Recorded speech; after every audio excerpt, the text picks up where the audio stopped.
কে এই ভোলানাথ, যিনি মাস্টারমশাই নামে পরিচিত ছিলেন তার শিক্ষকতার কারণে, যিনি সারা জীবন প্রায় লোকচক্ষুর অন্তরালেই ছিলেন, যাকে স্বয়ং মা কালী টানা 9 বছর ধরে প্রতিদিন দর্শন দিয়েছেন, যাকে স্বয়ং মা কালী বলেছেন তোমার কোনো গুরু নেই, ওনাকে স্বয়ং মা কালী বলেছেন তুমি কোনো ঠাকুর দেবতার প্রসাদ গ্রহণ করবেন না। স্বভাবতই প্রশ্ন জাগে, কে এই ভোলানাথ? এই ভোলানাথকে মা অন্নপূর্ণা তার নিজের ভোগের আগে দুপুর 12টার সময় সেই ভোগ এসে নিবেদন করেছেন। মাত্র 25-26 বছর বয়সে শ্রীরাধা তাকে দর্শন দিয়ে তার বুকের কুটস্থ এসে মিলিয়ে যান। এই ভোলানাথ, যিনি বুদ্ধদেব, চৈতন্য, যীশুখ্রিস্ট সকলের দর্শন পেয়েছেন। এই ভোলানাথ সম্পর্কে অতি অল্পমাত্র ভক্ত অবগত আছেন। তিনি কে ছিলেন এটি আমরা শুনব বাসুদেব সেবাশ্রম কল্যাণীর কৃষ্ণদাস কাটিয়া বাবার লিখিত বক্তব্য থেকে। তিনি লিখেছেন, শ্রী শ্রী বাসুদেব স্থাপকায় চ ধর্মস্য বিশ্বকল্যাণরূপিণে বাসুদেব সর্বেশ্বর গোবিন্দায় নমো নমঃ। আমার সাধারণ জ্ঞানে যাহা প্রতিভাত হইয়াছে তাহাতে আমি মুক্ত কণ্ঠে কহিতেছি, একান্ত অজ্ঞাত অখ্যাত শহরবাসী হইয়াও আহার বিহার পোশাক পরিচ্ছদ প্রভৃতি সকল বিষয়ে অনাড়ম্বর সরল গ্রাম্য জীবনে অভ্যস্ত শ্রী মাস্টার মহাশয় অধ্যাত্ম গগনের একটি উজ্জ্বল জ্যোতিষ্ক। তাহার নির্মল প্রীতি ও তাহার চরিত্র চিন্তা আমাকে আনন্দ দান করে। শ্রী মাস্টার মহাশয়ে যথার্থ আশ্রিতগণ ধন্য। বহু জিজ্ঞাসু নরনারী তদীয় অব্যর্থ সহায়তায় কৃতার্থ হইবেন বলিয়া আশা করি। এই মাস্টার মহাশয়, যাকে স্বয়ং নারায়ণ দর্শন দিয়েছেন, তার ঘরের আঙিনায় এসে তার মাথায় হাত রেখে আশীর্বাদ করেছেন, সেই ভোলানাথ সম্পর্কে আমরা আজ একটু জানব, তার জীবনের সংক্ষিপ্ত রূপরেখা এবং তার কি বক্তব্য ছিল কিছু কিছু আমরা অনুধ্যান করব। একটি তো প্রথমেই বলা যায়, সেটি হচ্ছে তিনি বলতেন, বর্তমানে কৈনান মিক্সচারের মতো হচ্ছে কালী কালী কালী নমঃ শিবায়, এই মন্ত্রটি এই মায়ের নাম কয়েকবার করবেন, করে শিবের নাম করবেন, এবং ভক্তরা অনেক ভক্ত তার যারা দর্শন পেয়েছেন এবং যারা দর্শন পাননি তারাও এই মন্ত্র জপ করে তারা কিন্তু আধ্যাত্মিক দিক থেকে অনেক দূর অগ্রসর হয়েছেন। ভোলানাথ একবার দক্ষিণেশ্বরের আদ্যাপীঠে গিয়েছিলেন। সেদিন ছিল আদ্যাপীঠ মন্দিরের প্রতিষ্ঠা দিবসের উৎসব। অনেক সাধু সন্ন্যাসীর সমাগম হয়েছিল। অন্নদা ঠাকুর তখন জীবিত।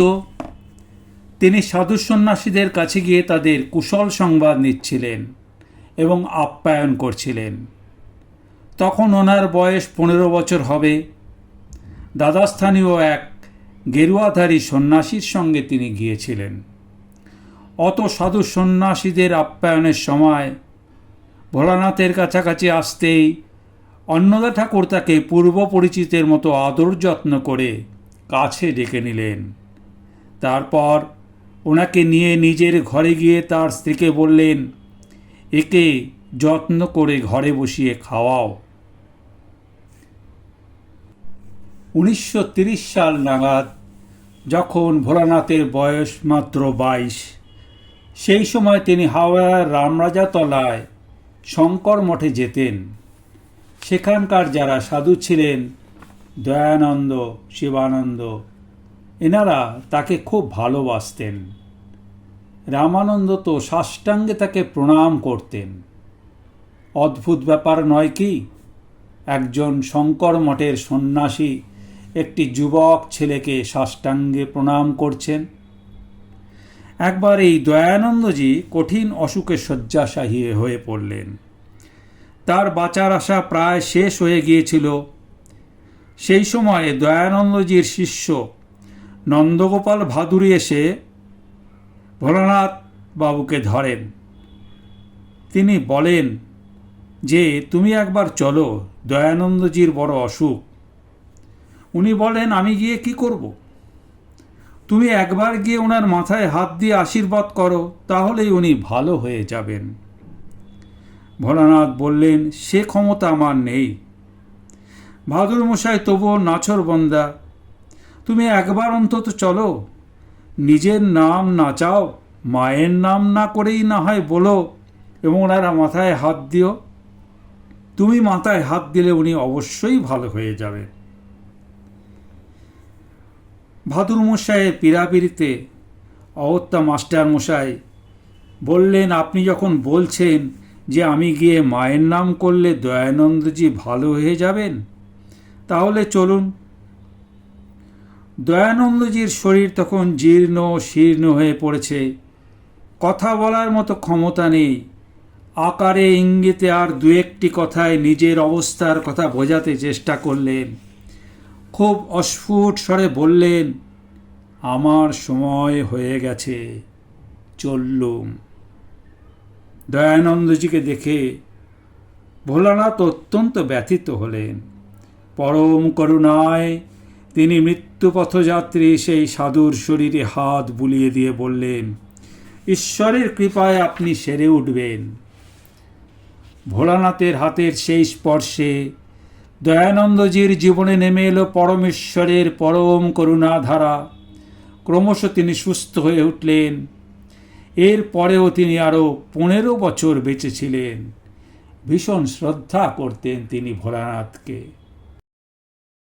1908 খ্রিস্টাব্দের 25শে ডিসেম্বর, বাংলা 1315, 10ই পৌষ, শুক্লা দ্বিতীয়া, সকাল 5:15 বাঁকুড়া জেলার মেঝিয়া গ্রামে জন্ম নিলেন ভোলানাথ।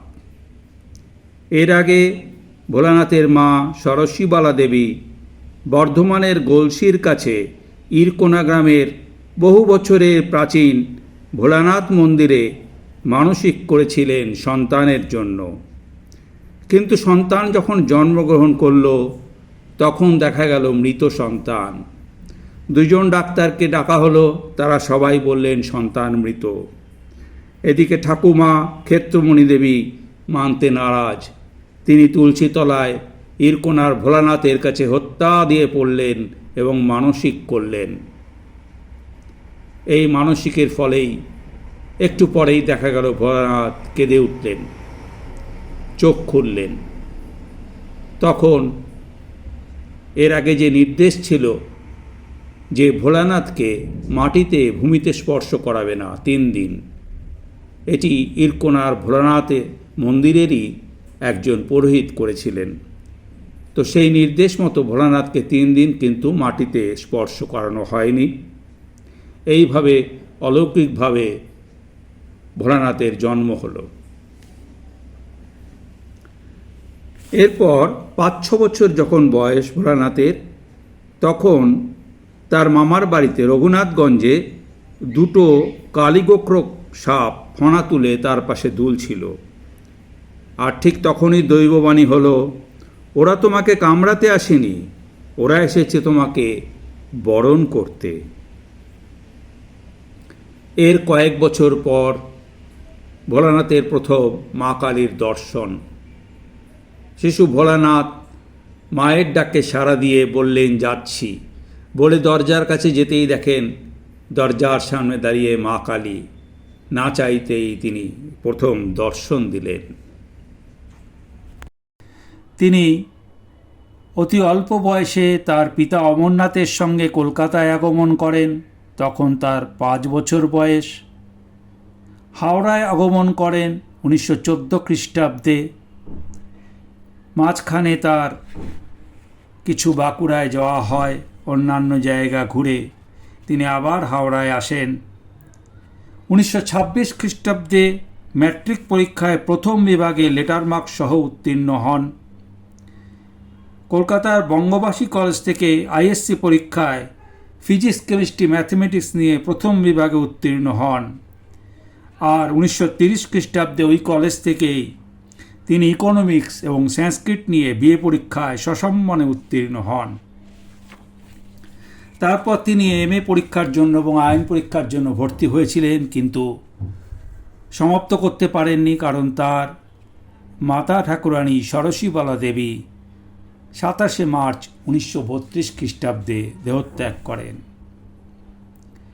1933 খ্রিস্টাব্দে তার পিতা অমরনাথ অসুস্থ হয়। মাতার অবর্তমানে ও পিতার অসুস্থতায় বড় ভাই হিসেবে তিনি সংসারের দায়িত্ব মাথায় পেতে নেন। যদিও তিনি চাকরির সুযোগ পেয়েছিলেন, কিন্তু চাকরি গ্রহণ না করে তিনি ছাত্র পড়িয়েই সংসার যাত্রা নির্বাহ করা পছন্দ করলেন। 1934 খ্রিস্টাব্দের 26 ডিসেম্বর সন্ন্যাসী যোগী বালানন্দজির সঙ্গে ভোলানাথের সাক্ষাৎ হয়। দেওঘরের কার্নিবাগে বালানন্দজির আশ্রমে ভোলানাথ গেলে বালানন্দজি ভোলানাথকে খুবই আদর যত্ন করেন। অমরনাথ তার পিতা 10 সেপ্টেম্বর 1935 খ্রিস্টাব্দে দেহত্যাগ করেন। এপ্রিল মাসের 1943 খ্রিস্টাব্দে আধ্যাত্মিক জগতের একটি অপূর্ব ঘটনা ঘটে। তখন তিনি ছিলেন রঘুনাথগঞ্জে, মুর্শিদাবাদ জেলায়। সেখানে তার ওঙ্কার প্রাপ্তি হয়। আকাশমার্গে ওঙ্কার নেমে আসে তার নিকট। মা ব্রহ্মময়ী সেই সময়ে তার পাশে ছিলেন, আর ছিলেন মহাত্মা ত্রৈলঙ্গ স্বামী, লোকনাথ ব্রহ্মচারী ও রামদাস কাটিয়া ভাবা। ওই সময়ে 1943 সালের বৈশাখ মাসের শুক্লা চতুর্দশী তিথিতে মা দুর্গা ব্রহ্মজ্ঞান দান করে সাষ্টাঙ্গে ভোলানাথকে প্রণাম করেন। ভোলানাথও আবার মা দুর্গাকে সাষ্টাঙ্গে প্রণাম করেন। জুন 1943 ভোলানাথ ফিরে আসেন 56/2 রাজবল্লভ সাহা লেনে একটি ছোট বাড়িতে মাসিক ভাড়ায় থাকতেন। মৃত্যুকাল এই বাড়িতেই তিনি বাস করেছিলেন। মার্চ 1944 হাওড়া বিবেকানন্দ স্কুলে পাকাপাকিভাবে শিক্ষকতার সঙ্গে যুক্ত হলেন। 1969 খ্রিস্টাব্দে ভোলানাথের হার্নিয়ার অপারেশন হয়, কিন্তু ওই অস্ত্রোপচার তাকে সম্পূর্ণ নিরাময় করতে পারেননি। 31 ডিসেম্বর 1975 খ্রিস্টাব্দে ভোলানাথ বিবেকানন্দ স্কুল থেকে শিক্ষকতার কার্যে অবসর গ্রহণ করেন।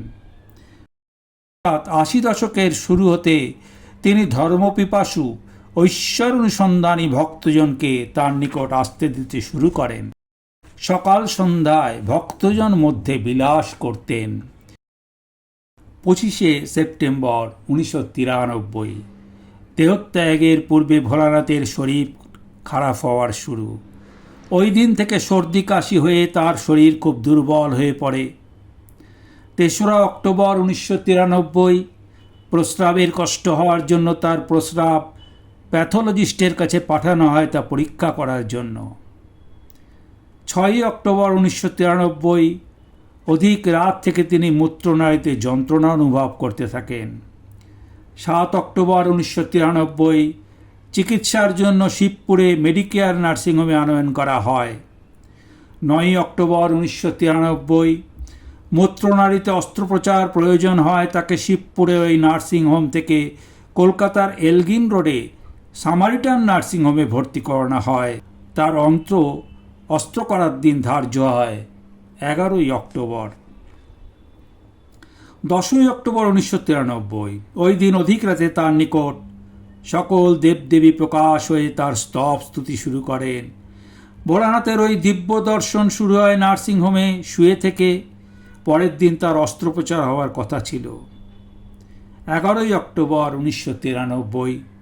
এই দিন তার অস্ত্রোপচারের ব্যবস্থা সব কিছু পূর্ব থেকে স্থিরীকৃত থাকলেও ওই অস্ত্রোপচার 6 সপ্তাহের মতো পিছিয়ে যায়, কারণ সিস্টোস্কোপি করে দেখা যায় মূত্রনালীতে ইনফেকশন আছে। 15ই অক্টোবর 1993, এই দিন ছিল শুভ মহালয়া। ওই দিন তাকে সামারিটান নার্সিংহোম থেকে কলকাতায় সল্টলেকে তার ভাইপোর বাড়িতে নিয়ে আসা হয়। 16ই অক্টোবর 1993, অধিক রাতে তিনি তার তলপেটে পুনরায় তীব্র যন্ত্রণা অনুভব করেন। 17ই অক্টোবর 1993, তাকে দক্ষিণ কলকাতার মনোহরপুকুর রোডে সাদার্ন নার্সিংহোমে ভর্তি করা হয়। সেখানে তার যন্ত্রণা হার্নিয়া রোগ জনিত বলে সিদ্ধান্ত হয়। হার্নিয়া অস্ত্রোপচারের সিদ্ধান্ত হয়। 20 অক্টোবর 1993, দুর্গাপূজার বোধন। ওই দিন সকালে 8টায় তার হার্নিয়া অস্ত্রোপচার করা হয়। 25 অক্টোবর 1993, বিজয়া দশমী। ওই দিন সন্ধ্যাকালে সব ভক্তকে তার নিকট উপস্থিত থাকতে তিনি নির্দেশ দেন, কারণ ওই দিন সন্ধ্যাকালে বিজয়া দশমীর লগ্নে মায়ের সাথে তিনি দেহ ছেড়ে চলে যেতে চেয়েছিলেন। ভক্তদের চোখের জলে তখনকার মতো সেই ইচ্ছা প্রয়োগ করার থেকে তিনি বাসনা পরিত্যাগ করেন। তবে ওই দিন রাত্রিকালে তার নিকট উপস্থিত ভক্তজন মধ্যে তিনি তার করুণাসূচক আশীর্বাদ জগৎবাসীর উদ্দেশ্যে অতি গোপনে প্রকাশ করেন। ভক্তেরা ভোলানাথের শয্যা পার্শ্বে দণ্ডায়মান হয়ে সে দিব্য ঘটনা দর্শন করে ধন্য হন। 28 অক্টোবর 1993, দুপুর 12:10 হঠাৎ তিনি দেহ ছেড়ে দেন। সেদিন ছিল দেবীপক্ষের চতুর্দশী তিথি, পরের দিন লক্ষ্মী পূজা। এখন আমরা শ্রী ভগবান ভোলানাথের মুখ নিঃসৃত কিছু কিছু কথা অনুধ্যান করব। তিনি বলছেন, লক্ষ লক্ষ উপায়ে ভগবান লাভ হতে পারে। গুরু যেভাবে ঈশ্বরকে পান, শিষ্য ঠিক সেই পথে পান না। প্রত্যেকের পাবার পথ আলাদা। আরেকটি বাণী, শ্রীকৃষ্ণ পূর্ণের দেহধারণ বিয়ন্ড হিউম্যান কম্প্রিহেনশন, কিন্তু তা হয় এবং হয়েছে শ্রীকৃষ্ণের ক্ষেত্রে। শ্রীকৃষ্ণ অবতার নন, তিনি পূর্ণ ব্রহ্ম।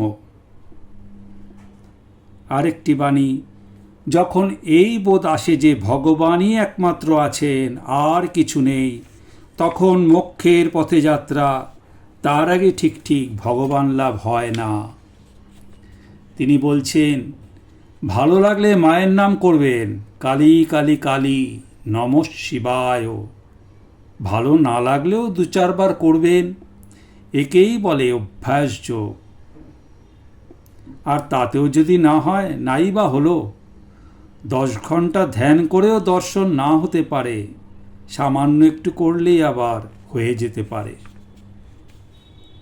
কালী উল্টালে হয় লিকা, লিকা উল্টালে হয় কালী। লিকা শব্দটি বারবার উচ্চারণ করলে কালী হয়। অলিক মানে মিথ্যা, লিক মানে সত্য। লিকা মানে সত্য স্বরূপা। কালী ঋতম্বরা প্রজ্ঞা বা সত্য পরিপূর্ণ জ্ঞান।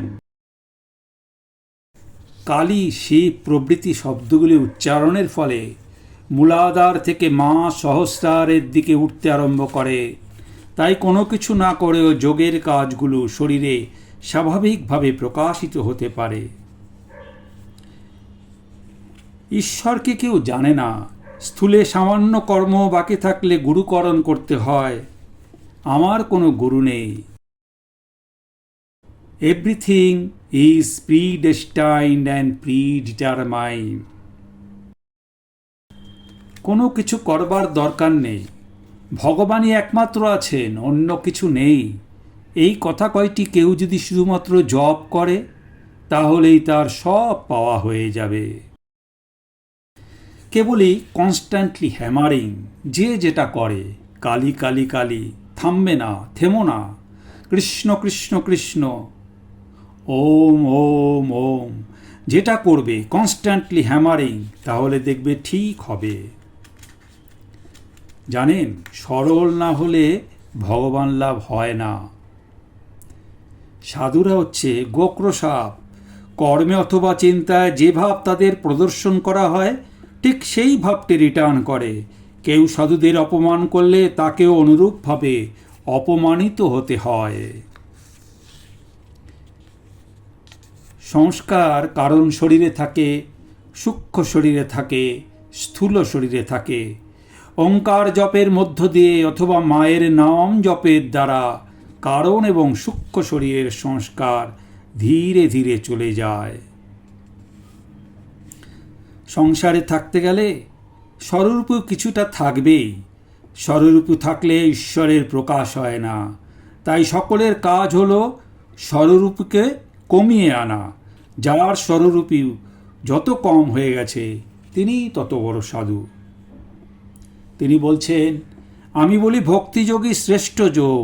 কেউ যদি ঠিক ঠিক ভক্তি সহকারে কালী, শিবা, শিব, দুর্গা, রাধা, কৃষ্ণ প্রভৃতি যাকে হোক ডাকতে পারে, তাহলে আপনা আপনি তার সব যোগ হয়ে যায়। সে হঠযোগ বলুন, রাজযোগ বলুন, তন্ত্র বলুন, আপনা আপনি তার সব যোগ হতে আরম্ভ করে।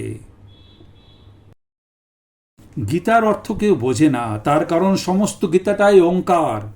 প্রতিটি শব্দই ওঙ্কার। গীতার একটি শ্লোকও যদি কারো কাছে ঠিক ঠিক প্রকাশিত হয়, তার সব পাওয়া হয়ে যায়। এখন আমরা ভোলানাথ সম্পর্কিত আরও দু একটি ঘটনা দিয়ে আমাদের এই কথা শেষ করব। 1984 সালে গুরু পূর্ণিমার পরের দিন ভোলানাথের শরীর খুব খারাপ হয়। অনেক ডাক্তার দেখানো হলো, কিন্তু কিছুতেই শরীর ঠিক হচ্ছে না। হাওড়ার প্রখ্যাত চিকিৎসক ডক্টর শীতল ঘোষ এলেন। তিনি সব কিছু দেখে বললেন, intestinal obstruction, it is a case of hospitalisation. Doctor শীতল ঘোষ বলেছিলেন, এই অবস্থায় মুখ দিয়ে কোনো ওষুধ খাওয়ানো যাবে না। তাকে তার পারিশ্রমিক দিতে গেলে তিনি তা নিতে অস্বীকার করেন। অনেক অনুরোধে তিনি অর্ধেক ফি নিতে রাজি হন। কিন্তু পরের দিন একটি আশ্চর্য ঘটনা ঘটল। তাকে হসপিটালে ভর্তি করতে হলো না। ভোরবেলায় দেখা গেল তিনি সুস্থ মানুষের মতো বিছানায় উঠে বসেছেন আর নিজ হাতে দাড়ি কামাচ্ছেন। হেঁচকি থেমে গেছে, পেটের ফুলও কমে গেছে, কথাবার্তা স্বাভাবিক, কেবল দুর্বলতা আছে। কদিন ভীষণ উদ্বেগ ও দুশ্চিন্তার মধ্যে সবার কেটেছে। সবাই এবার আশ্বস্ত হলেন। সুস্থ হবার দিন ভোররাতে কি ঘটেছিল সেটা তিনি বলেছিলেন।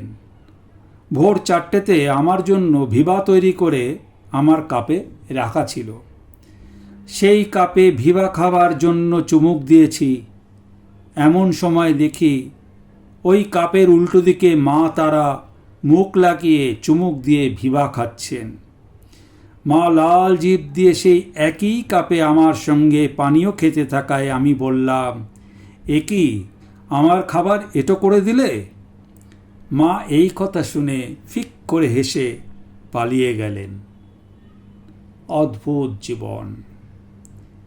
1934 সাল থেকে বরদার কাছে বলছেন তার ভাইয়ের স্ত্রী, তাই বরদা বলছেন, রোজ মা কালী এসেছেন, টানা 9 বছর, একদিনও বাদ যায়নি।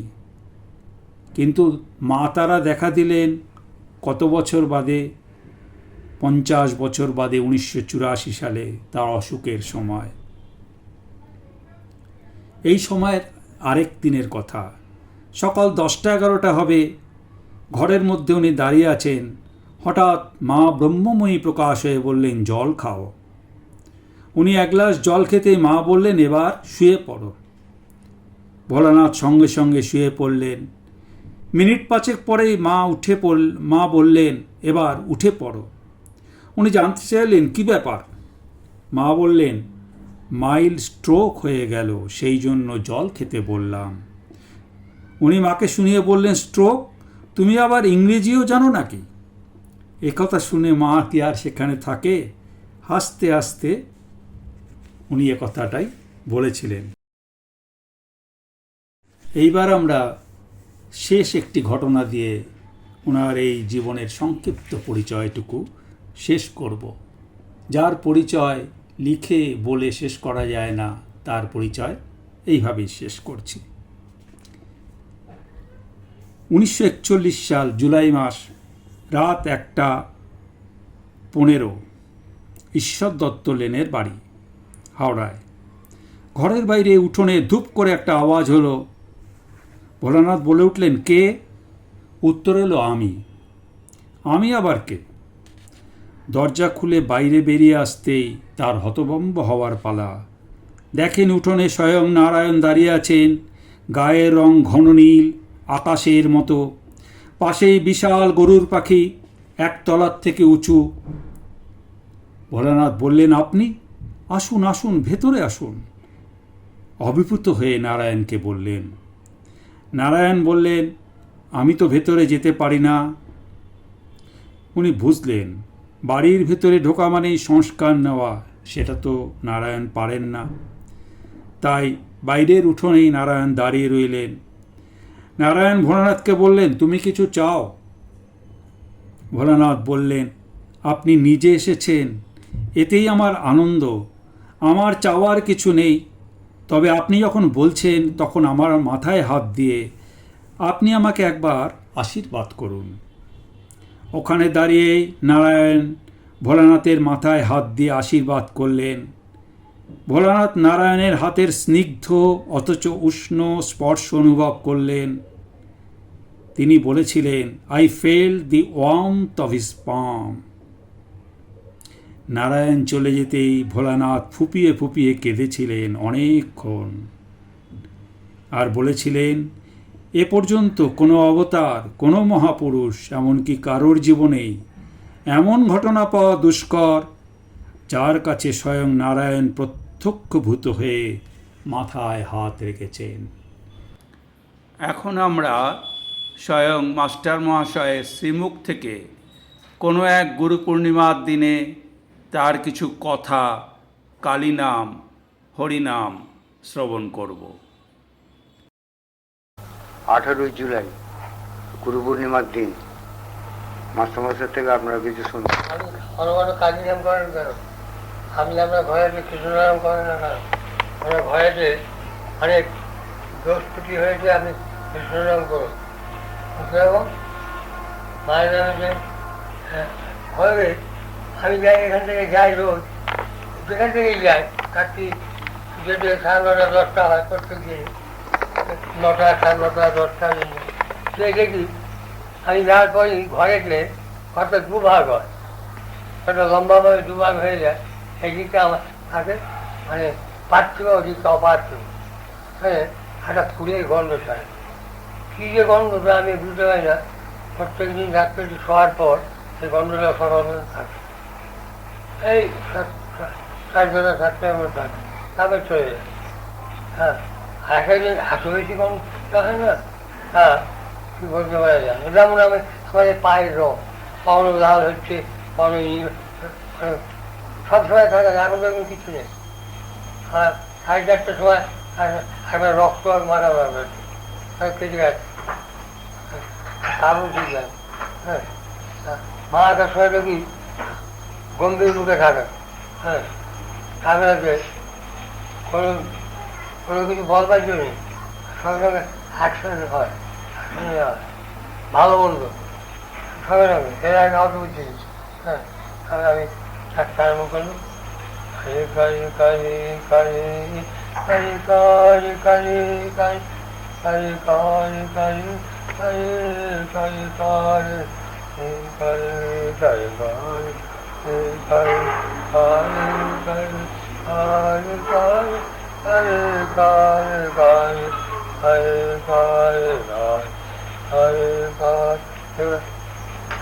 सबको घर में हो रहा है, मैं तो काली नाम कर रहा हूँ,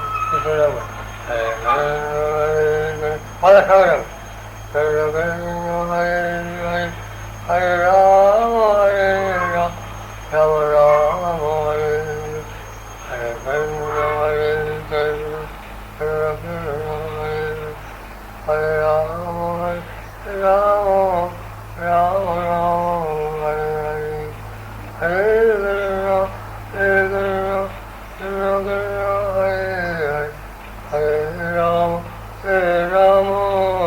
রাম রাম হরে হরে হরে রাম হরে হরে রাম রাম রাম হরে হরে। প্রণাম ভোলানাথ। ভগবান ভোলানাথকে প্রণাম জানিয়ে শেষ করলাম।